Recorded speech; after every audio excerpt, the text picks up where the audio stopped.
kita ada Mbak Andi Tilka Muftiyah Rijal yang dari Sekolah Tinggi Ilmu Kesehatan Makassar. Kemudian ada Bapak Jeffrey Afrianto dari Universitas Negeri Semarang. Sebelumnya saya mengucapkan terima kasih banyak kepada kedua pembicara. Kemudian kedua topik yang akan pembicara bahas hari ini itu insya Allah sangat relevan dan penting, terutama bagi kita yang berkomitmen terhadap keberlanjutan di berbagai sektor. Saya berharap diskusi hari ini akan berjalan dinamis dan dinamikanya akan memunculkan ide-ide baru yang mungkin nanti outputnya bisa dalam bentuk artikel lagi ini seperti itu. Saya mungkin saya cukupkan pembukaan dari saya. Saya harap diskusi hari ini akan berjalan sesuai yang kita harapkan. Terima kasih untuk semua yang uh, membantu juga dalam penyelenggaraan acara ini. Jadi mari kita manfaatkan kesempatan ini untuk berbagi pengetahuan, belajar, dan tentunya bersama-sama membangun masa depan yang lebih berkelanjutan. Terima kasih dan selamat menikmati diskusi yang bermanfaat hari ini. Baik, terima kasih atas sambutannya yang sangat menginspirasi dan memberikan informasi. Selanjutnya kita akan memasuki sesi presentasi yang pertama. Kita semua akan mendengarkan pemaparan yang sangat menarik dari Ibu Andi Tilka. Di sini Ibu Andi, seperti yang telah disebutkan oleh Ibu Nur Aini dan saya di awal, bahwa Ibu Andi berafiliasi dengan Sekolah Tinggi Ilmu Kesehatan. Nah, selamat siang Ibu Andi, bagaimana kabarnya hari ini? Di sini kami tentunya sangat bersemangat untuk mendengarkan pemaparan dari Ibu mengenai riset yang telah dilaksanakan dan dipublikasikan. Oke, Mbak Esa, selamat siang. Terima kasih. Baik, saya akan mempersilahkan waktu dan tempat bagi Ibu. Dipersilahkan jika ingin membagikan pemaparan presentasinya. Oke, baik. Terima kasih Mbak Esa sebagai moderator. Izin saya share screen. Baik. Apakah sudah kelihatan, Mbak Esa? Sudah, Ibu. Oke, baik. Terima kasih. Bismillahirrahmanirrahim. Assalamualaikum warahmatullahi wabarakatuh. Dan selamat siang. Pertama-tama saya ucapkan banyak terima kasih kepada teman-teman dari IAS ya yang telah memberikan saya waktu dan ruang untuk berkesempatan melakukan knowledge sharing hari ini. Semoga apa yang kita lakukan hari ini bernilai pahala di sisi Allah Subhanahu wa taala dan mendatangkan manfaat bagi sesama. Kemudian yang saya hormati juga rekan pemateri saya Bapak Jeffrey Afrianto. Salam kenal Pak. Jadi saya harap momen ini bisa menjadi stepping stone kita untuk melakukan kolaborasi di masa yang akan datang. Dan yang saya hormati juga rekan-rekan partisipan yang menyempatkan hadir dalam webinar hari ini. Terima kasih atas waktunya. Oke. Baik, jadi saya langsung saja masuk ke topik yang akan saya sharing hari ini, yaitu tentang strategi meningkatkan kesadaran kesehatan lingkungan di sekolah dasar, studi kasus SDN Tombolo. Jadi di sini saya sebagai first author, bersama rekan-rekan author saya ada Muhammad Sahlan Zamaa, Renaldi Akbar, dan Renaldi M. Oke, jadi sebelum kita berbicara lebih jauh, di sini saya mau menjelaskan dulu apa sih itu kesehatan lingkungan. Jadi kesehatan lingkungan adalah cabang ilmu kesehatan yang berfokus pada interaksi antara manusia dan lingkungan sekitarnya, serta bagaimana lingkungan mempengaruhi kesehatan manusia. Adapun kesehatan lingkungan sekolah itu lebih berfokus kepada kondisi lingkungan fisik, biologis, sosial, dan psikologis di sekolah yang mempengaruhi kesejahteraan dan kesehatan siswa, guru, serta staf. Kemudian data menurut profil kesehatan sekolah tahun 2017 menunjukkan bahwa 1 dari 3 sekolah di Indonesia tidak memiliki akses air yang memadai. Ada 12,09% atau sekitar 25 ribuan sekolah di Indonesia yang tidak memiliki jamban Kemudian ada 35,9% atau sekitar 75 ribuan sekolah tidak memiliki sarana cuci tangan. Ini merupakan angka yang cukup fantastis, dan 1 dari 2 sekolah di Indonesia tidak memiliki jamban yang terpisah antara siswa laki-laki dan perempuan. Adapun topik yang paling akhir ini, saya rasa perlu menjadi perhatian penting bagi pihak sekolah dengan maraknya kasus-kasus pelecehan seksual yang seringkali terjadi di institusi pendidikan kita di Indonesia. Dan saya rasa hal tersebut bukanlah prestasi, melainkan suatu keprihatinan yang harus diperhatikan oleh pihak-pihak sekolah. Kemudian saya lanjut, adapun regulasi, sebenarnya pemerintah kita telah menetapkan beberapa regulasi ya tentang sanitasi sekolah dasar. Pertama ada peraturan Mendikbud nomor 24 tahun 2007 mengenai standar sarana prasarana SD, SMP, SMA, dan yang setara tentang standar sanitasi sekolah yang terdiri dari sarana akses cuci tangan, yaitu minimal 1 unit sarana cuci tangan untuk tiap ruang kelas. Kalaupun tidak bisa 1 unit 1 ruang kelas, at least dua ruang kelas itu memiliki 1 unit akses CTPS atau akses cuci tangan. Jadi tergantung lagi atau disesuaikan lagi dengan kondisi sekolah. Kemudian 1 unit sarana cuci tangan di ruang guru dan 1 unit sarana cuci tangan di ruang UKS. Kemudian keputusan Menteri Kesehatan Republik Indonesia tentang pedoman penyelenggaraan kesehatan lingkungan sekolah menyatakan bahwa tempat pembuangan sampah di setiap ruang kelas itu harus memiliki tempat sampah yang bertutup. Intinya, tiap kelas itu harus memiliki tempat sampah yang bertutup. Kemudian tersedia TPS atau tempat pengumpulan sampah sementara. Kemudian jarak antara TPS dengan ruang kelas itu memiliki jarak yang lebih dari 10 meter. Nah, itu sebenarnya sudah ditetapkan oleh pemerintah kita. Nah, selanjutnya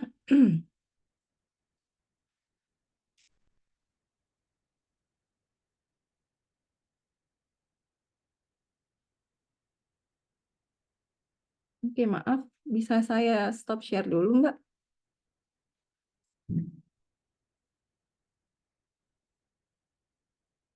Sorry.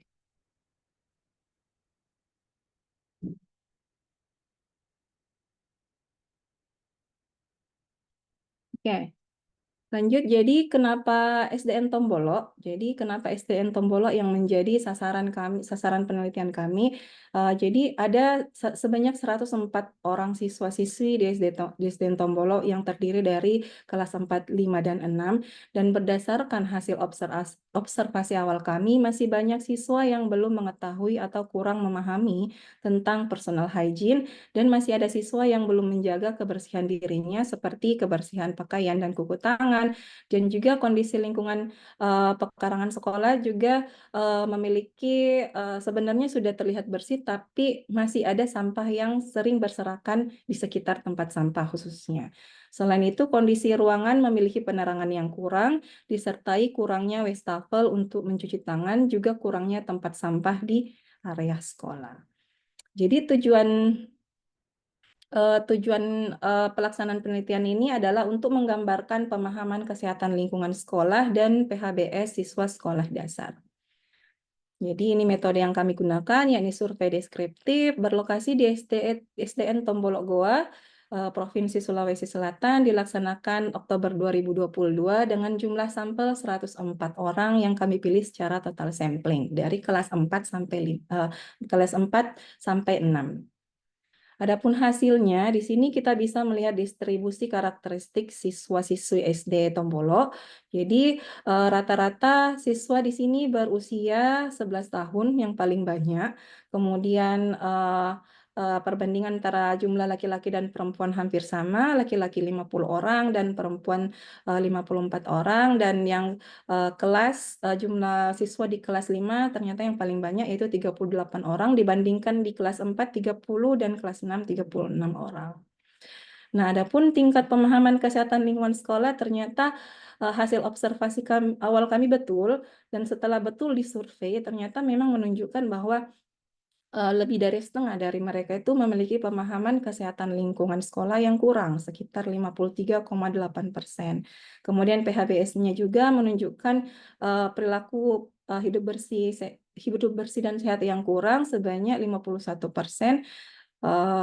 Ya, kemudian adapun tingkat variabel pemahaman kesehatan lingkungan berdasarkan kelas, di sini kita bisa lihat bahwa semakin tinggi tingkat kelasnya, mereka memiliki pemahaman yang lebih baik. Coba kita lihat di sini angka siswa kelas 6 yang memiliki pemahaman baik cukup tinggi dibandingkan adik-adik kelasnya, kelas 4 dan 5, seperti itu.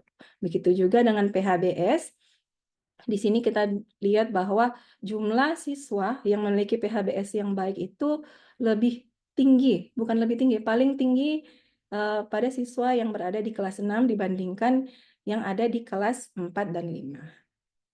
Nah, kemudian adapun sumber informasi mereka tentang PHBS itu mereka semua telah mendapatkan informasi, pernah ya, istilahnya pernah mendapatkan informasi, dan mayoritas mengatakan bahwa mereka mendapatkan informasi dari petugas kesehatan. Kemudian yang kedua dari guru, dan yang terakhir adalah orang tua. Nah, di sini kita bisa simpulkan bahwa sebenarnya orang tua sebagai pendidik pertama anak-anak SD diharapkan bisa menjadi sumber informasi utama khususnya mengenai PHBS dan kesehatan lingkungan. Sementara fakta menunjukkan, salah satu studi kasus ini menunjukkan bahwa rata-rata siswa-siswi di sekolah ini lebih banyak mendapatkan informasi tentang PHBS dan kesehatan lingkungan sekolah dari guru dan petugas kesehatan. Nah, jadi dari hasil penelitian tersebut, apa sih yang bisa kita simpulkan dan bisa kita kasih solusi? Jadi yang pertama, peningkatan pemahaman kesehatan lingkungan di sekolah itu bisa dilakukan dengan mengintegrasikan 4 hal ini. Yang pertama ada teori, kedua adalah praktik, ketiga adalah pelatihan, dan terakhir adalah kolaborasi. Nah, jadi berawal dari teori, ketika kita ingin mengubah perilaku berdasarkan teori Green, teori KAP Green, knowledge, attitude, dan practice. Jadi knowledge atau pengetahuan ataupun teori itu merupakan satu starting point agar siswa-siswi bisa mengubah perilaku mereka menjadi lebih baik. Jadi diusahakan semua unsur yang ada di sekolah, siswa, guru, maupun staf itu bisa memiliki konsep atau teori tentang PHBS dan kesehatan lingkungan yang sudah baik sebelum bisa mempraktikkannya secara baik pula, seperti itu. Kemudian yang kedua adalah praktik. Jadi setelah seseorang mengetahui informasi atau mengetahui sesuatu, diharapkan seseorang itu bisa melakukan atau menerapkan apa yang mereka sudah ketahui. Kemudian yang ketiga adalah pelatihan. Jadi pelatihan ini diharapkan tidak hanya dilakukan 1-2 kali saja, tetapi diharapkan dilaksanakan secara kontinu atau berkelanjutan, khususnya untuk para guru dan staf. Jadi kita tidak bisa mengharapkan atau mengharapkan terwujudnya sekolah sehat yang memenuhi standar jika yang kita harapkan berubah hanya siswanya saja. Jadi kita berharap bahwa unsur-unsur semua unsur-unsur yang ada di sekolah seperti guru dan staf bisa paham dan melakukan praktik PHBS dan kesehatan lingkungan dengan baik. Kemudian yang terakhir adalah kolaborasi. Jadi tidak menutup kemungkinan bahwa seluruh program yang sudah direncanakan di tiap sekolah tidak bisa dilaksanakan dengan sendirinya. Ya, jadi diharapkan ada upaya-upaya kolaboratif yang bisa dilakukan baik dari unsur eksternal maupun internal. Contohnya seperti NGO-NGO yang memang bergerak di bidang lingkungan atau pelestarian lingkungan, bisa juga bekerja sama dengan dinas kesehatan ataupun bekerja sama dengan wilayah kerja puskesmas setempat, seperti itu. Nah, jadi apa saja langkah-langkah yang dapat diterapkan? Yang pertama adalah integrasi kurikulum kesehatan lingkungan. Jadi kesehatan lingkungan dimasukkan dalam berbagai mata pelajaran seperti sains, IPS, dan pendidikan jasmani. Misalnya topik tentang pengelolaan sampah, sanitasi, air bersih, dan personal hygiene diajarkan dengan cara yang menarik dan interaktif. Jadi guru bisa mengajak siswa berdiskusi, menonton video edukatif, atau mengadakan kuis tentang pentingnya menjaga kebersihan lingkungan. Nah, contoh penerapan ini sudah dilaksanakan di SD di Yogyakarta, yakni program Sekolah Hijau diterapkan dengan memasukkan materi pengelolaan sampah plastik ke dalam pelajaran sains. Jadi ini cukup tepat ya, karena sampah itu kan ada yang organik dan anorganik, dan saya rasa penerapan memasukkan materi tentang sampah di dalam pelajaran sains ini saya rasa cukup menarik dan bisa menantang siswa untuk lebih paham apa sih pentingnya mengolah sampah. Karena sebenarnya sampah itu ada yang bisa diolah secara alami oleh alam dan ada juga sampah yang memang harus diolah secara manual atau harus diolah secara khusus oleh manusia. Jadi siswa diajarkan bagaimana mengurangi sampah plastik, memilah sampah, serta mendaur ulang barang bekas sebagai proyek sekolah. Jadi menurut WHO, pendidikan berbasis kesehatan yang diintegrasikan ke dalam kurikulum mampu meningkatkan pemahaman siswa tentang pentingnya sanitasi dan kebersihan lingkungan. Kemudian langkah yang kedua adalah pembelajaran praktis melalui proyek. Jadi siswa dilibatkan dalam proyek kesehatan lingkungan di sekolah seperti membuat kompos dari sampah organik, menanam pohon, atau membersihkan lingkungan sekolah. Jadi pembelajaran ini mengombinasikan teori dengan praktik sehingga siswa tidak hanya memahami konsep tetapi juga menerapkannya dalam kehidupan sehari-hari. Jadi di sini adalah upaya mengintegrasikan apa yang sudah diketahui dengan penerapannya melalui proyek-proyek kecil yang dilaksanakan oleh siswa-siswi. Jadi contoh penerapannya itu di SD Negeri 20 Jakarta, siswa berpartisipasi dalam kegiatan kebun sekolah di mana mereka belajar cara menanam tanaman organik serta manfaat lingkungan bersih bagi kesehatan. Mereka juga diberi tugas merawat kebun sekolah sebagai bagian dari kegiatan belajar. Kemudian studi dari UNICEF menyebutkan bahwa pembelajaran berbasis proyek yang melibatkan siswa dalam aktivitas praktis dapat meningkatkan kesadaran dan tindakan positif terhadap lingkungan. Ini adalah beberapa contoh program kebun sekolah yang ternyata sudah diterapkan oleh beberapa sekolah di Indonesia. Pertama ada program kebun sekolah di SDN Waikelo, Kabupaten Sumba Barat Daya di NTT. Jadi kegiatan ini didukung oleh kelas Lentera Quart. Jadi program sekolah ini didukung oleh pihak eksternal. Itu tadi yang saya katakan bahwa memang upaya kolaboratif itu cukup dibutuhkan untuk menyukseskan program-program yang direncanakan oleh pihak-pihak sekolah. Jadi apapun kegiatan itu, jika memang didukung dengan upaya-upaya kolaboratif, jauh lebih baik jika kita bekerja sendiri-sendiri, seperti itu. Kemudian menanam kangkung menjadi proses belajar literasi, numerasi, dan karakter bagi siswa. Kemudian yang kedua di sini ada program kebun sekolah yang sudah dilaksanakan sejak Januari sampai November 2023 oleh sekitar 2.000-an anak-anak dari 48 sekolah dasar dan madrasah ibtidaiyah di Kabupaten Tegal. Program ini diinisiasi oleh UNICEF bekerja sama dengan Kemdikbudristek, Kemenkes, Kemenak, dan pemerintah daerah Kabupaten Tegal, serta Speak Indonesia sebagai mitra pelaksana. Jadi itu tadi saya lakukan pentingnya upaya-upaya kolaboratif. Kemudian langkah ketiga adalah pelatihan guru dan staf sekolah. Jadi mengadakan pelatihan rutin bagi guru tentang kesehatan lingkungan seperti pentingnya kebersihan air, sanitasi, dan pengelolaan limbah. Guru yang terlatih dapat mengajarkan topik ini dengan lebih efektif dan relevan bagi siswa. Jadi cukup berbeda guru yang terlatih dengan yang tidak terlatih. Ya, jadi guru yang terlatih itu lebih mudah. Di sini CDC melaporkan bahwa pelatihan guru dalam bidang kesehatan lingkungan itu terbukti meningkatkan efektivitas program pendidikan kesehatan di sekolah.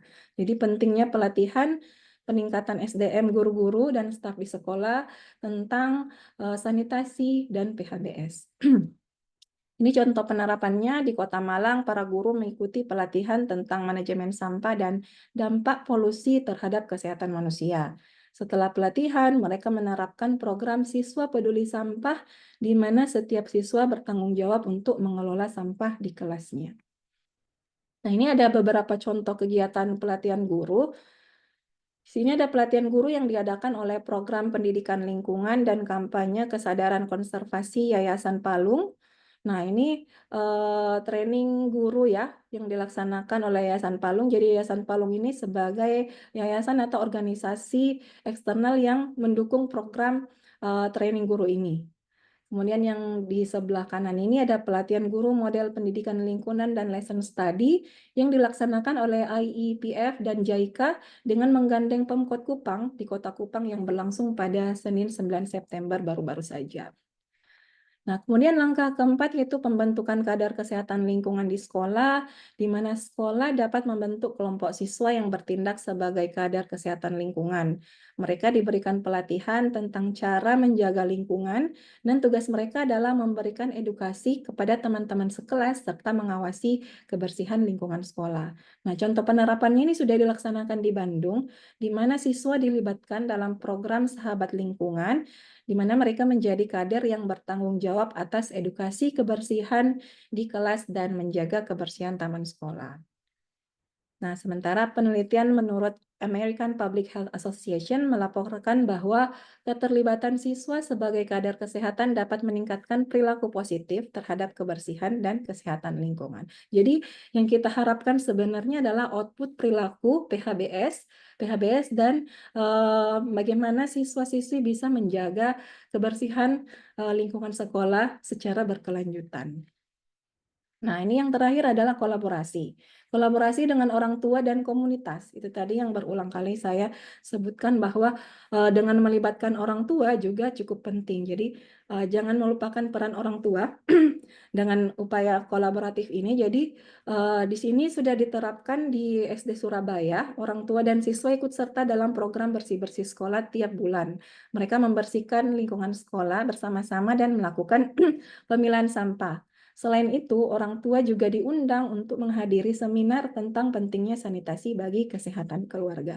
Jadi, edukasi penyihatan lingkungan dan PHBS tidak berhenti di lingkungan sekolah saja, melainkan berlanjut atau malah diharapkan bermula dari lingkungan keluarga. Kemudian The Journal of School Health menyebutkan bahwa partisipasi orang tua dalam program sekolah tentang kesehatan lingkungan dapat memperkuat keberhasilan program tersebut. Nah, di sini sebenarnya Kemendikbud telah menyusun pedoman pengembangan sanitasi sekolah dasar. Ya, jadi ini ada saya sudah mencantumkan link dan juga barcode. Mungkin teman-teman bisa langsung men-scan barcode ini dan membuka pedomannya langsung. Dan sebenarnya jadi sangat disayangkan jika sekolah-sekolah kita, khususnya sekolah dasar, tidak mengaplikasikan pedoman yang sebenarnya sudah ada. Jadi isi pedoman ini lebih teknis, jauh dari teoritis, melainkan teknisnya bagaimana sih upaya-upaya pengembangan sanitasi sekolah dasar. Nah, jadi ada lima standar sarana prasarana sanitasi sekolah dasar itu. Yang pertama ada air bersih, yang kedua adalah jamban, yang ketiga adalah sarana CTPS, keempat adalah pengelolaan limbah cair seperti septic tank atau IPAL, dan yang terakhir adalah pengelolaan sampah organik dan anorganik seperti itu. Jadi mengajarkan anak-anak untuk mencintai dan merawat lingkungan sejak usia dini bukan hanya membentuk generasi yang lebih sehat, tetapi juga mempersiapkan pemimpin masa depan yang peduli terhadap keberlanjutan bumi. Itu berdasarkan berdasarkan ahli pendidikan lingkungan dan profesor di Oberlin College, David W. Orr. Beliau menyatakan bahwa anak-anak yang kita didik sejak usia dini bukan hanya untuk membentuk generasi sehat, melainkan mempersiapkan mereka untuk menjadi pemimpin masa depan yang peduli terhadap keberlanjutan bumi. Oke, baik, itu saja dari saya, Mbak Esa. Sekian dari saya, terima kasih. Jika ada pertanyaan, bisa menghubungi saya di link-link berikut ini. Terima kasih. Baik, terima kasih Bu Yoka atas pemaparan presentasinya yang sangat menarik dan tentunya informatif. Jika saya rangkum sedikit, intinya presentasi itu memaparkan terkait bagaimana pemahaman siswa di exit Tombolok itu nyatanya masih kurang terkait lingkungan dan perilaku hidup sehatnya. Dan di akhir juga Ibu telah memaparkan cukup penting untuk mengadakan kolaborasi antara siswa ataupun guru dalam memberikan edukasi. Memang nyatanya jika kita melihat di SD meskipun di Jawa sendiri juga kadang masih kurang, apalagi jika aksesnya masih cukup terbatas terkait informasi, edukasi, ataupun bahkan meskipun adanya edukasi yang telah ada, kadang kesadaran baik dari sisi siswa ataupun guru itu emang minim. Jadi penting sekali untuk memberikan pemahaman lebih lanjut terkait kesehatan. Nah, di sini saya juga izin untuk mengingatkan kembali terkait pada rekan-rekan semua, jika terdapat pertanyaan silahkan ditulis saja di kolom chat. Karena nantinya kita akan memberikan voucher gratis bagi 5 orang pertama yang bertanya. Nah, selanjutnya kita akan lanjut saja ke pemaparan dari Bapak Jeffrey terkait riset yang telah dipublikasikan. Selamat siang Bapak, bagaimana kabarnya? Alhamdulillah Kak Esa, kabar baik. Apakah suaranya terdengar Kak? Ya, cukup terdengar. Baik, kalau begitu saya langsung persilakan saja kepada Bapak Jeffrey untuk memaparkan hasil risetnya yang telah dipublikasikan. Ya. Waktu dan tempat dipersilakan. Ya. Assalamualaikum warahmatullahi wabarakatuh. Ya, selamat sore semuanya. Terima kasih kepada IAS yang sebelumnya sudah menyelenggarakan kegiatan diskusi mengenai lingkungan ini. Nah, yang kedua, saya mau mengucapkan juga terima kasih yang sebesar-besarnya kepada dosen pembimbing saya, yang mana saya bisa ada di kegiatan ini tidak lepas dari peran beliau dalam membimbing.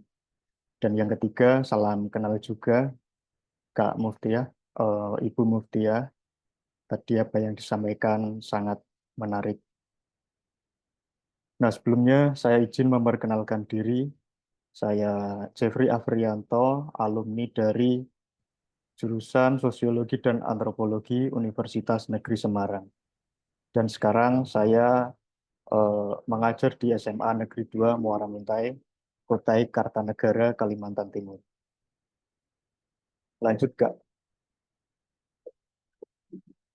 Nah, pada kesempatan kali ini saya ingin sharing mengenai hasil pengamatan saya mengenai dampak pabrik terhadap eksistensi petani di Desa Pendusawalan, Kecamatan Kalinyamatan, Kabupaten Jepara. Nah, di sini saya sendiri yang meneliti dan dibimbing oleh dosen pembimbing saya, Ibu Atika Wijaya. Nah, latar belakang yang melandasi saya ingin mengetahui lebih jauh mengenai dampak pabrik itu, karena pabrik pada dasarnya menjadi salah satu sektor yang sangat membantu meningkatkan perekonomian nasional. Seiring perkembangannya, Jepara juga menjadi salah satu daerah yang berkembang. Pabriknya itu cukup besar. Salah satunya di Desa Pendusawalan. Kemudian adanya pabrik di Desa Pendusawalan juga memberikan banyak dampak positif. Di antaranya di bidang ekonomi, yaitu meningkatkan kegiatan perekonomian di Desa Pendusawalan. Akan tetapi, semenjak adanya pabrik justru juga menimbulkan kegiatan pertanian itu menjadi terkena pengaruhnya. Nah, karena pabrik dibangun di atas lahan yang sebelumnya adalah lahan pertanian. Jadi, penelitian ini saya landasi karena ingin mengetahui dampak pabrik terhadap eksistensi petani. Lanjut, Kak. Nah, untuk metode penelitiannya, dasar penelitian ini menggunakan metode penelitian kualitatif. Lokasinya berada di Desa Pendusawalan, Kecamatan Kalinyamatan, Kabupaten Jepara. Nah, fokus dari penelitiannya yaitu pengamatan ini ingin mengetahui mengenai perkembangan pabrik yang ada di Desa Pendusawalan. Kemudian dampak pabrik bagi masyarakat, tentunya dampak positif dan negatifnya bagi masyarakat Desa Pendosawalan. Dan yang ketiga, dampak pabrik terhadap eksistensi petani yang ada di Desa Pendosawalan. Nah, untuk pengumpulan datanya, saya melakukan observasi, wawancara, dan dokumentasi. Untuk kegiatan pengumpulan data tersebut saya lakukan pada bulan April sampai Juni. Nah, untuk hasilnya saya mendapatkan temuan mengenai bahwasanya eh, sebelum adanya pabrik di Desa Pendosawalan itu, Desa Pendosawalan mayoritas adalah pertanian. Kemudian sebagian kecil masyarakat lainnya itu bekerja di bidang-bidang lainnya seperti berdagang, tukang kayu, dan pekerjaan lainnya. Tapi mayoritas itu bekerja sebagai di bidang pertanian. Nah, saat perkembangannya itu tahun 2014 pabrik masuk di Desa Pendosawalan. Dan saat saya meneliti pada tahun 2021 itu kapasitas pabriknya itu sudah mencapai 6.000 karyawan. Kemudian tahun 2019 pabrik PT Kanindo Makmur Jaya yang ada di Desa Pendosawalan ini melebarkan sayapnya ke Desa Pulau Darat, Pecangaan, Kabupaten Jepara, memperluas eh, pembangunan pabriknya itu di tempat lain. Lanjut, Kak. Nah, tentunya dampak pabrik itu sangat memberikan manfaat di bidang ekonomi. Untuk yang pertama, memberikan atau terbuka lapangan kerja di pabrik, ya. Sebagai warga setempat pasti mendapatkan prioritas saat melamar pekerjaan dibandingkan dengan karyawan dari daerah lain. Nah, maka dari itu adanya PT Kanindo ini di Desa Pendosawalan selain memberikan terbuka kesempatan membuka usaha, yang paling utama adalah menyerap tenaga kerja. Tenaga kerja dari mana? Dari Desa Pendosawalan itu sendiri dan dari tempat-tempat lainnya, bahkan banyak yang berasal dari luar kota. Nah, karyawan yang terserap sebagian besar itu eh, adalah karyawan perempuan. Nah, ini juga sangat memberikan manfaat bagi kemandirian ekonomi orang tersebut. Nah, sebagai contohnya itu mereka bisa membeli motor sendiri dan membangun rumah sendiri. Nah, kemudian berikutnya dampak pabrik terhadap terbukanya peluang usaha, ya. Yang pertama ada peluang usaha di bidang toko atau warung. Nah, pada awalnya itu warung di depan pabrik dibangun secara masing-masing, sehingga bangunannya itu kurang tertata. Tapi seiring dengan berjalannya pabrik, dibangunlah toko atau warung tadi secara kolektif. Sebanyak kurang lebih 50 warung, sehingga bangunannya menjadi tertata.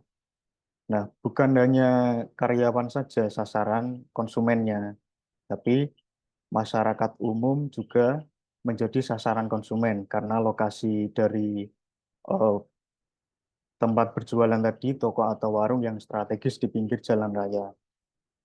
Nah, bahkan masyarakat sekitar pabrik itu menyebutnya lokasi depan pabrik itu sebagai pasar, karena banyak tempat tadi sebagai eh, pusatnya kegiatan perekonomian di Desa Pendosawalan. Nah, untuk masih slide sebelumnya, Kak.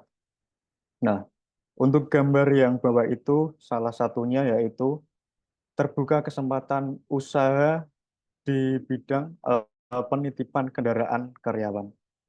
Nah, jadi sebenarnya di pabrik itu sudah disediakan satu tempat penitipan, ya.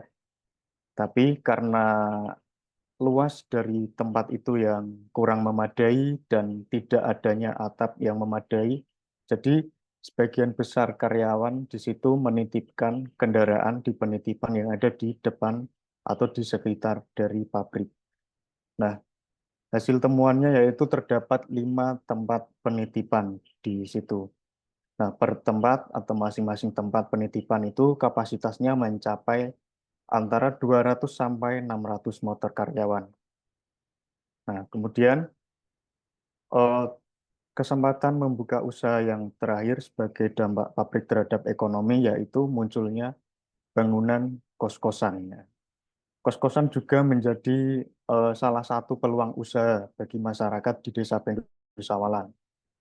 Karena banyak karyawan yang merantau dari luar kota, seperti tadi ya yang sudah saya sebutkan, yang bekerja di Desa Bendusawalan itu bukan hanya masyarakat lokal, tapi masyarakat dari luar desa, bahkan masyarakat yang dari luar kota. Nah, mereka merantau dan kemudian sebagian besar yang tidak bisa dilaju dengan menggunakan kendaraan, mereka akan mengkos atau ngontrak di daerah sekitar pabrik. Nah, banyak bangunan kos-kosan yang awalnya itu adalah lahan pertanian di Desa Bendusawalan. Nah, kemudian lanjut Kak. Nah, kalau tadi dampak pabrik terhadap ekonomi, kemudian sekarang dampak pabrik terhadap lingkungan ya. Pertama, terputusnya saluran irigasi. Nah, kondisi pengairan saat ini di masyarakat petani di Desa Bendusawalan itu sangat sulit. Dulu petani di sana itu bisa melakukan panen dalam setahun itu sebanyak 3 kali. Namun karena adanya kondisi pengairan yang semakin sulit tadi, setahun hanya bisa melakukan panen sebanyak 2 kali. Nah, apalagi ditambah adanya pembangunan pabrik menjadikan lahan di kanan kiri bangunan pabrik tadi tidak mendapatkan pengairan dengan baik karena saluran irigasinya terputus. Kemudian yang berikutnya pencemaran saluran irigasi. Nah, kurang baiknya pengelolaan sampah karyawan di warung-warung tadi, di toko-toko tadi yang ada di depan PT Kanindo, itu menjadikan sampah terbawa ke lahan pertanian saat curah hujan tinggi. Nah, jadi kondisi sawah atau lahan pertanian itu berada di seberang dari bangunan pabrik dan lokasi lahan pertanian itu lebih rendah daripada lokasi toko atau warung yang ada di depan pabrik. Sehingga saat curah hujan tinggi itu mengakibatkan sampah-sampah yang tadi terbawa ke lahan pertanian. Saya stop sebentar ya, Kak.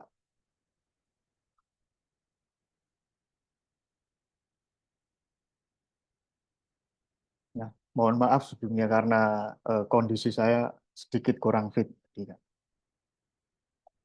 Nah, kemudian yang kedua yaitu menimbulkan kemacetan.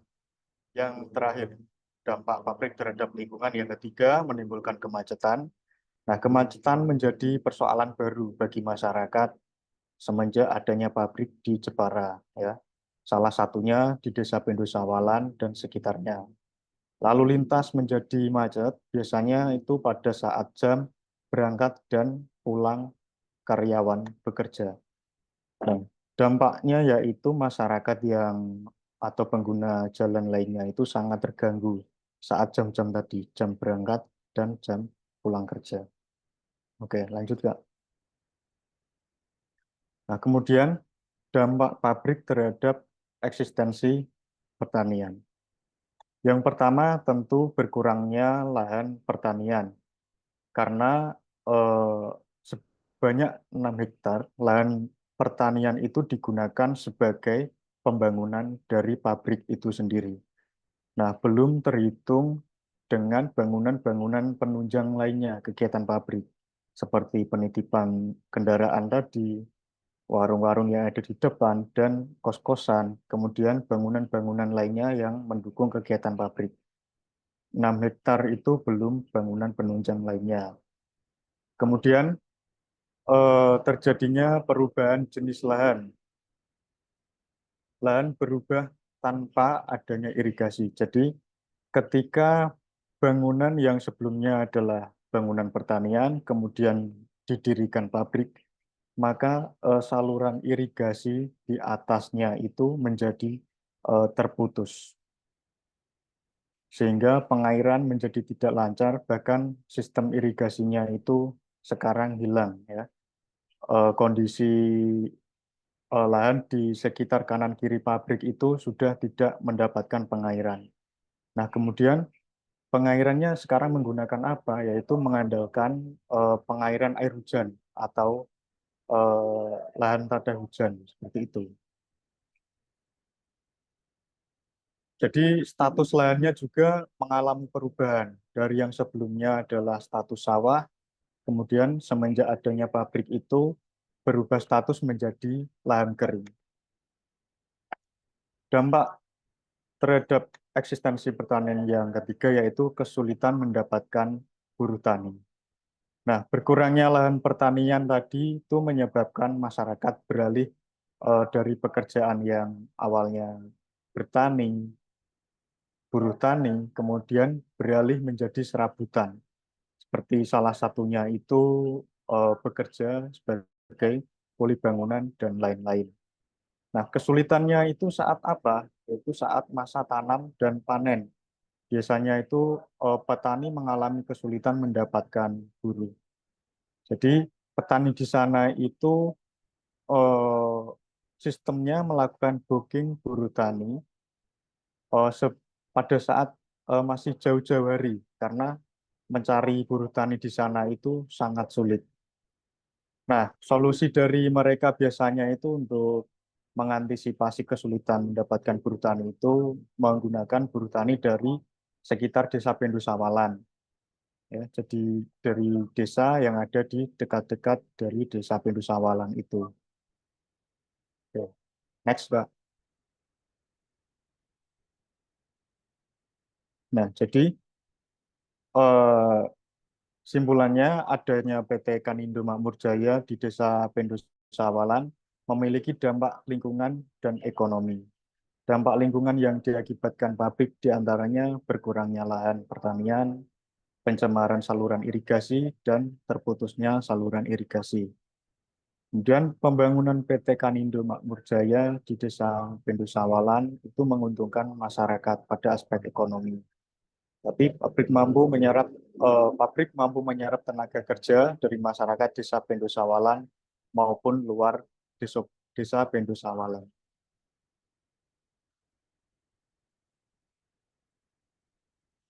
Nah, sorry Kak, ada yang terlewatkan tadi.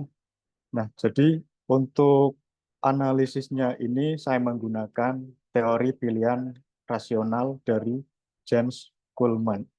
Nah, jadi banyak dari petani masyarakat yang memiliki lahan di depan pabrik atau yang sebelumnya digunakan pembangunan pabrik itu adalah masyarakat yang memiliki lahan yang banyak, ya, memiliki lahan banyak. Jadi kenapa mereka berani menjualnya? Karena harga jual yang diberikan oleh PT Kanindo itu melebihi harga normal atau harga pasaran di sana. Jadi hasil dari penjualan lahan tadi digunakan untuk membeli lahan yang ada di tempat lain dengan mendapatkan lahan yang lebih luas. Kemudian biasanya dari mereka yang menjual lahan itu karena untuk pembangunan atau untuk membangun usaha di sekitar pabrik. Ya. Jadi, karena mereka menganggap hasil tani yang kurang menghasilkan, seperti itu saja, pilihan rasional mereka adalah dengan menjualnya lahan tersebut, kemudian digantikan untuk membelikan di lahan lain, selain itu untuk membangun tempat usaha yang lebih menguntungkan. Nah, untuk pemaparan hasil pengamatan saya mengenai dampak pabrik terhadap eksistensi petani, seperti itu, saya kembalikan ke moderator. Baik, terima kasih banyak atas pemaparannya, Dr. Desi. Jika saya rangkum sedikit, pada dasarnya memang adanya pabrik di suatu daerah memang memberikan berbagai dampak yang tanpa kita sadari sangat mempengaruhi kehidupan manusia. Seperti yang telah tadi Bapak bilang, adanya pabrik memberikan dampak yang sangat positif untuk ekonomi bagi masyarakat. Tapi di sisi lain, negatifnya adalah lahan-lahan pertanian yang berkurang, kondisi lingkungannya juga makin memburuk gitu. Nah, untuk berdasarkan dua sesi pemaparan baik dari Ibu Tilka Mutia dan Bapak Jeffrey, apakah dari rekan-rekan ada yang ingin mengajukan pertanyaan? Untuk bertanya silahkan menulis pertanyaannya pada kolom chat ataupun kalian bisa raise hand gitu. Saya izin mengingatkan kembali dengan nantinya untuk 5 penanya yang terbaik dan 5 penanya pertama akan mendapatkan voucher gratis post viewer dari IAS. Baik, apakah ada yang ingin bertanya?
Baik.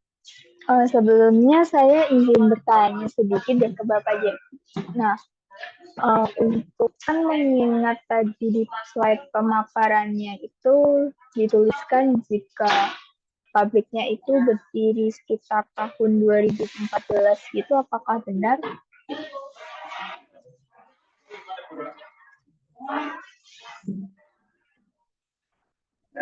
Mohon maaf Kak, bisa diulangi? Oh iya, baik.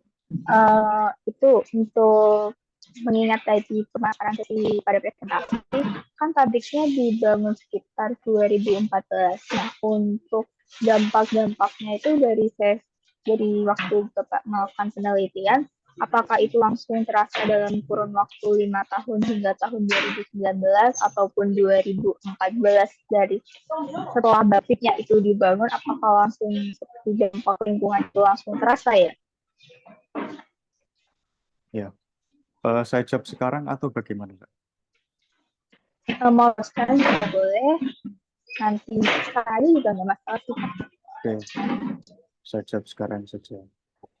Jadi dampak dari pabrik itu dirasakan oleh masyarakat semenjak beberapa tahun pabrik itu sudah dibangun. Bukan saat itu juga. Artinya pabrik itu selalu mengalami perkembangan. Awalnya itu karyawannya kan masih sedikit ya, belum mencapai 6.000 seperti pada tahun 2021. Artinya dampak ke sampah yang menjadi permasalahan petani di lahan petani itu belum terasa pada awal pembangunannya, melainkan mulai beberapa tahun setelahnya baru petani merasakan dampak adanya pabrik itu, terutama di bidang sampah yang menjadi permasalahan di lahan. Nah, akan tetapi ada permasalahan yang juga langsung dirasakan, Kak, yaitu pada saluran irigasi yang ada di bangunan sekitar pabrik itu. Jadi kan awalnya itu lokasinya lahan pertanian, ada saluran irigasinya. Nah, setelah dibangun pabrik, otomatis saluran irigasinya itu menjadi terputus. Jadi ada dampak yang langsung dirasakan dan ada dampak yang beberapa tahun kemudian seiring berjalannya pabrik itu baru dirasakan. Seperti itu, Kak. Oke, terima kasih Bapak. Selanjutnya saya juga sedikit punya pertanyaan terhadap Ibu Silka. Nah, Ibu izin bertanya sedikit. Mengingat sebelumnya saya juga terkadang pernah ikut sempat mengajar di SD baik itu waktu saya masih KKN atau ikut sekolah mengajar seperti itu. Terkadang itu beberapa guru itu telah memberikan edukasi yang sangat atau bahkan sebenarnya sudah cukup baik terhadap siswanya terkait bagaimana para siswa agar melakukan kebersihan yang layak dan atau bahkan terkadang untuk mengajarkan secara bertahap tahap-tahapan untuk melakukan kebersihan dini baik itu cuci tangan dan lainnya. Nah, tapi terkadang meskipun dengan pemberian pemberian edukasi itu terkadang siswanya itu bahkan hitungannya kadang masih bandel seperti itu. Nah, dari pemaparan Ibu terkait kolaborasi dan lain sebagainya, apakah ada dari sesi penelitian itu ada indikasi bahwa meskipun siswa telah diedukasi, terkadang memang dari sisi siswanya sendiri yang kurang baik menyikapi pemberian pemaparan edukasi dari si ibu guru. Untuk itu, apakah ada langkah yang bisa kita lakukan seperti itu? Oke, terima kasih Mbak Esa. Mohon maaf, suaranya tadi agak kurang jelas ya, tapi I get the point. Oh ya. Nggak apa-apa. Jadi, Oke. jadi kalau kasus yang Mbak Esa hadapi sebelumnya itu adalah memang fakta yang ada di lapangan dan memang kenyataannya seperti itu.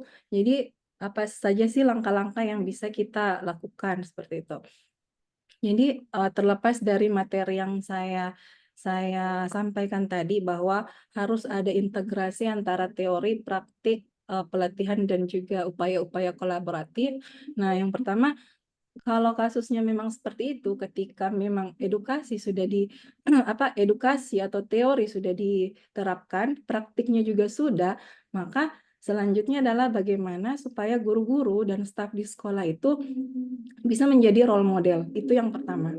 Karena tidak mungkin ketika kita mau menyuruh siswa-siswi untuk melakukan PHBS atau menerapkan penyihatan lingkungan di sekolah, tetapi ketika mereka melihat gurunya membuang sampah sembarangan umpama, tidak mencuci tangan pakai sabun, hanya pakai air umpama, atau lihat gurunya saat makan siang malah lebih memilih GoFood dibandingkan membawa bekal sendiri, atau malah membeli minuman boba yang lagi marak ya, seperti itu. Jadi yang pertama itu sebenarnya yang simple saja, yaitu adalah role model. Jadi guru harus menjadi role model atau contoh yang baik untuk siswa-siswinya. Itu yang pertama. Kemudian yang kedua adalah kebijakan sekolah. Kebijakan sekolah seperti yang sederhana saja, seperti tadi yang saya sebutkan, mungkin untuk untuk mewujudkan sekolah sehat, yang pertama kita bikin kebijakan setiap siswa tidak ada yang membawa botol plastik atau tidak ada yang membeli minuman kemasan di sekolah, tapi masing-masing bawa tumbler dari rumah, ya kan? Nah, itu adalah salah satu hal simpel yang bisa diaplikasikan. Apalagi sekarang sangat banyak tumbler-tumbler lucu yang dijual di toko orange atau kita temukan di supermarket, itu kan sudah banyak, ya kan? Itu bisa menjadi motivasi bagi para siswa untuk mengaplikasikan hidup sehat seperti itu. Nah, tapi itu kembali lagi ke aturan awal, guru harus menjadi role model. Guru dan staf sekolah harus menjadi role model. Seperti itu. Kemudian yang ketiga adalah pemenuhan sarana prasarana. Jadi tidak terlepas dari itu semua, ketika kita sudah mengedukasi siswa-siswi kita, kemudian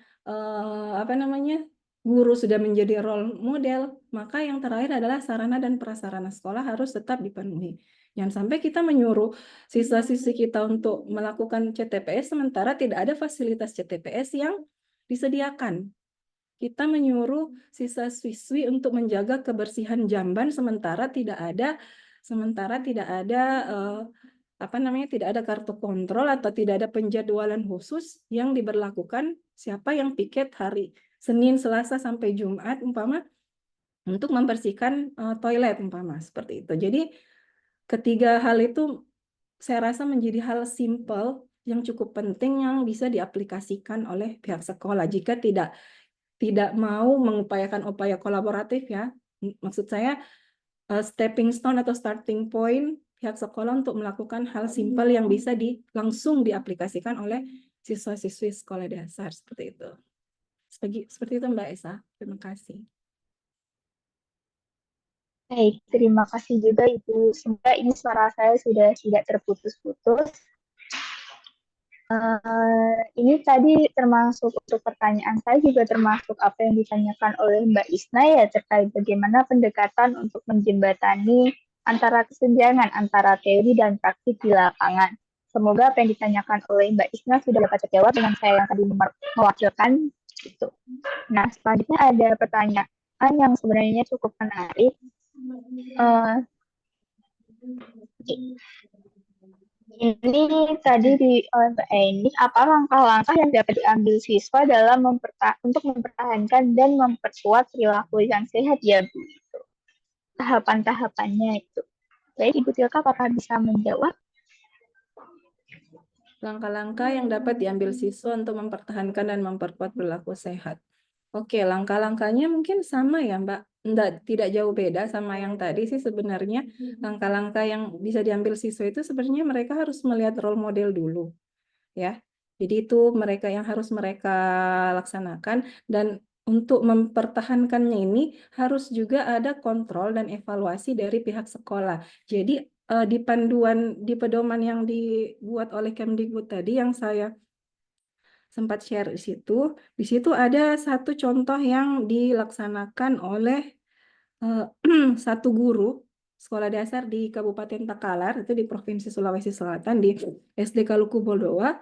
Beliau menerapkan program Jenderal Sehat dan Papan Kontrol. Nah, di situ teman-teman bisa lihat mungkin di halaman 40, di papan kontrol ini setiap hari peserta didik melaporkan perilaku PHBS ke dalam papan kontrol itu dengan menempel kartu label iya atau tidak pada nama mereka. Jadi mau tidak mau mereka akan terdorong untuk melakukan atau mengaplikasikan PHBS setiap harinya karena pasti mereka tidak ingin ketahuan, istilahnya ketahuan kalau mereka tidak mengaplikasikan PHBS pada waktu-waktu tertentu. Dan di situ ada namanya mereka yang terpampang di papan kontrol itu. Dan itu bisa menjadi salah satu contoh bagaimana memperkuat dan mempertahankan PHBS yang sebelumnya mereka sudah ketahui dan mereka ingin pertahankan dan membuatnya semakin berkelanjutan. Nah, itu salah satu contohnya. Kemudian ada juga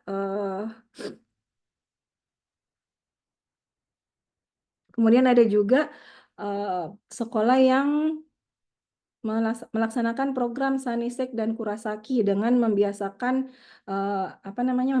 siswa-siswi untuk membawa tumbler dan bekal ke sekolah dan juga mencuci tangan sebelum makan atau setelah bermain di luar rumah. Dan itu sebenarnya sudah banyak diterapkan oleh sekolah-sekolah yang memang sudah sadar akan pentingnya sekolah sehat. Jadi memang sih sebenarnya cara untuk mempertahankan PHBS itu lebih kepada role model dan sarana prasarana dan juga dikontrol. Itu sih sebenarnya intinya. Tiga itu. Jadi ada pemenuhan sarana prasarana dan yang kedua adalah yang paling penting adalah role model dan yang terakhir adalah kontrol, monitoring. Dan seperti itu tadi bisa dilaksanakan dengan ada papan kontrol di tiap kelas. Jadi siswa-siswi termotivasi, ter-encourage untuk melakukan PHBS setiap harinya secara berkelanjutan. Seperti itu Mbak Esa. Terima kasih atas pemaparannya Ibu. Jadi emang kita harus menggunakan terkait role model dan sarana prasarana yang harusnya sudah tersedia di setiap sekolah di Indonesia. Nah, lalu untuk dua pertanyaan hitungannya ini adalah dua pertanyaan selanjutnya yang akan saya bacakan terhadap Bapak Jeffrey. Nah, yang pertama adalah rumah saya dekat dengan pabrik, Pak. Betul. Dan yang disampaikan Bapak ada plus minusnya. Tapi secara umum dampak positifnya itu lebih ke secara ekonomi. Nah, selanjutnya dari orang yang sama, tentunya dari penelitian Bapak, mungkin apakah ada saran agar lingkungan di sekitar pabrik tentunya dapat terjaga? Itu untuk pertanyaan pertama. Nah, selanjutnya untuk pertanyaan kedua, mengapa petani mengalami kesulitan dalam mendapatkan buruh tani setelah adanya pabrik? Gitu. Baik, saya persilakan kepada Bapak Jeffrey untuk menjawab dua pertanyaan yang telah saya bacakan.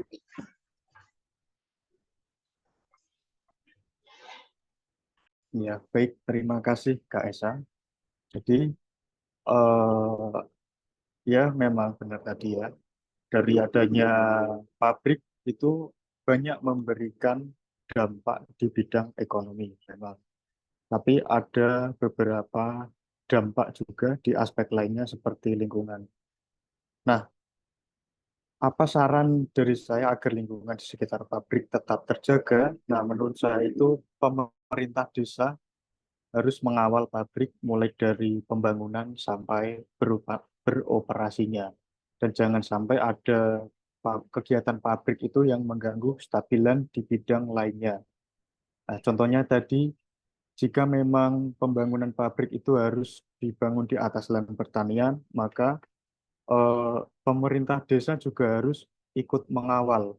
Mengawal artinya agar pembangunan pabrik tidak merusak irigasi, tapi menyediakan saluran irigasi yang baru bagi lingkungan, bagi kondisi pertanian di sekitar pembangunan pabrik itu. Jadi tidak ada satu pihak yang akan dirugikan dari adanya pembangunan pabrik itu. Nah, untuk permasalahan sampah yang mengganggu lahan pertanian, itu solusi dari saya itu sebaiknya memberikan atau memperbanyak tempat sampah yang ada di lingkungan warung-warung depan pabrik. Karena apa? Karena kapasitas pabrik yang mencapai 6.000 karyawan, yang sangat banyak orang tersebut, tentunya perlu banyak fasilitas tempat sampah agar mereka sadar lagi dalam membuang sampah pada tempatnya dan tidak membuang sampah sembarangan yang mengakibatkan terganggunya lahan pertanian ketika eh, adanya curah hujan yang tinggi tadi. Nah, selain itu eh, sebenarnya ada juga permasalahan lain karena adanya banyaknya karyawan atau pendatang baru yang ada di Desa Pendusawalan itu pasti mereka tinggal di kos yang tidak ada tempat untuk mengelola sampah atau membakar sampah. Jadi ada fenomena juga mereka itu membuang sampah di sungai-sungai seperti itu, Kak. Jadi ketika ada hujan yang tinggi juga, sungai itu meluap dan sungai itu juga berada di sekitaran lahan pertanian. Jadi dampaknya yaitu sampah yang meluap tadi juga mengganggu eh, lahan pertanian milik warga atau petani di Desa Pendusawalan. Jadi masyarakat juga harus sadar dalam membuang sampah dan mengelola sampah dan jangan membuang sampah pada tempatnya itu. Karena pada saat saya penelitian itu tugas petani itu bertambah, Kak.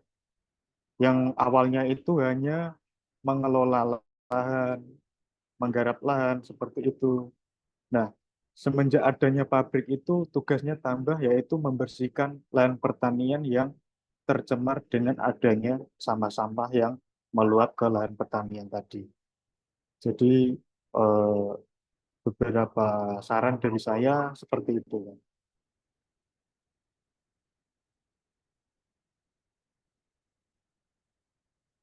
Oke, baik. Ini ada salah satu pertanyaan lagi nih untuk kepada Bapak Devi. Izin saya untuk membacakan ya.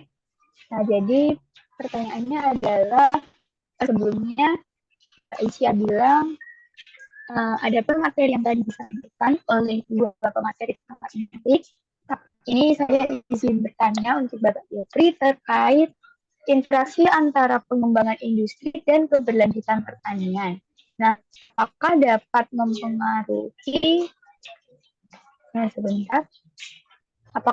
mempengaruhi ketahanan pangan serta kesejahteraan petani di wilayah yang terdampak serta bagaimana solusi yang tepat untuk permasalahan tersebut agar dua pihak tidak saling merugikan antar satu dengan yang lainnya. Baik, seperti itu Bapak untuk pertanyaannya. Mohon maaf Kak, tadi yang disampaikan suaranya terputus-putus Kak. Oh, oke. Untuk pertanyaannya ada di kolom chat ya Bapak. Mungkin dapat bisa saya cek dulu ya. Oh iya, mohon maaf sih suara.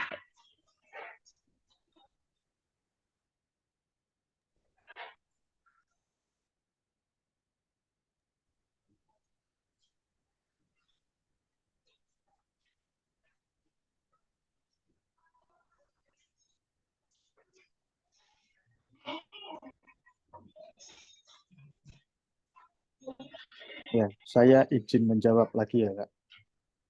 Iya. Jadi dari pertanyaannya itu mengenai pengembangan industri dan keberlanjutan pertanian, apakah mempengaruhi ketahanan pangan? Nah, jadi dari hasil yang saya dapatkan itu sebenarnya tidak mempengaruhi terhadap ketahanan pangan sama sekali, Kak. Hanya saja itu banyak petani yang beralih pekerjaan atau mengalihkan lahan pertaniannya itu untuk usaha seperti itu. Nah, kemudian banyak juga masyarakat di sana itu masih memiliki lahan pertanian. Artinya 6 hektar itu sebenarnya sebagian kecil dari wilayah itu saja. Tidak mempengaruhi ketahanan pangan sama sekali.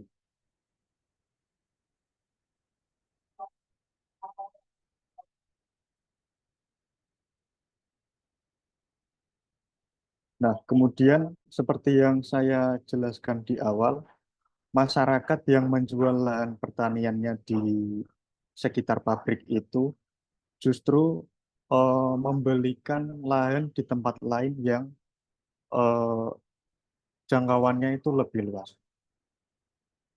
Jadi misal tanah yang dijual di sekitar pabrik tadi hanya 1 petak seperti itu, dijual dengan harga yang tinggi oleh pabrik, kemudian dibuat untuk membeli lahan di tempat lain itu mendapatkan 10 kali lipatnya. Jadi justru masyarakat yang menjual itu menggunakan kesempatan adanya penawaran harga yang tinggi dari pabrik itu untuk sebagai cara dia mendapatkan keuntungan untuk ditukar atau dibelikan di tempat lain yang lebih luas tadi. Seperti itu, Kak. Baik. Semoga pemaparan dari Bapak Devi dapat dipahami oleh Mbak Aisyah. Nah, sepertinya untuk sesi tanya jawab sudah dapat kita akhiri dengan tidak adanya pertanyaan yang masuk kembali. Nah, untuk itu saya ucapkan terima kasih atas partisipasi yang aktif dari para peserta dalam sesi tanya jawab. Nah, untuk yang dapat kita sampaikan juga dari kami yang berhak mendapatkan voucher Postprimer, di sini terdapat sekitar 3 pertanyaan, karena yang satunya adalah pertanyaan anonimus. Jadi yang pertama ada Mbak Isna, lalu Mbak Nur, dan Mbak Aisyah Fahrasya Anindita. Nah, untuk itu sebelum kita mengakhiri acara sesi diseminasi publikasi artikel ilmiah, izinkan